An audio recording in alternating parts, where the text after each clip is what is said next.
గోదావరిఖని చౌరస్తాలోని మాల సంఘం కార్యాలయంలో మంగళవారం మాల సంఘం నాయకులు హలో మాల చెలో పెద్దపల్లి పోస్టర్ను ఆవిష్కరించారు. ఈ సందర్భంగా మాల సంఘం వర్కింగ్ ప్రెసిడెంట్ కొండ కుమార్ మాట్లాడారు.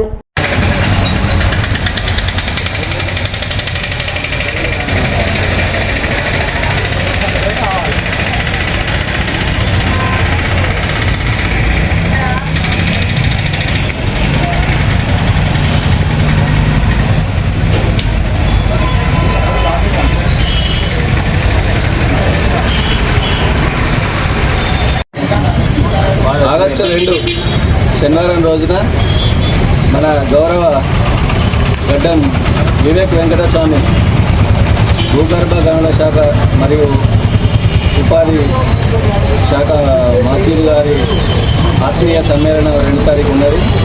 రామగుండం కార్పొరేషన్లోని ఒక మాలలే కాకుండా ఎస్సీ బీసీ మైనారిటీలు అందరూ కూడా వచ్చి ఈ ఆత్మీయ సన్మానాన్ని ఘన విజయం చేయగలరని ఈ సందర్భంగా మనవి చేస్తున్నా. అలాగే మా 7, 8, 6 డివిజన్లలో కూడా మా అధ్యక్ష కార్యదర్శులు దీన్ని ఒక ఛాలెంజ్గా తీసుకొని ఆ డివిజన్ నుండి ఒక 100 మంది కార్యకర్తలను తరలించి ఆ సభను విజయవంతం చేస్తారని ఈ సందర్భంగా మాల సంఘం కార్పొరేషన్ తరఫున విజ్ఞప్తి చేస్తున్నాం. జై మాల, జై మాల, జై మాల, జై మాల.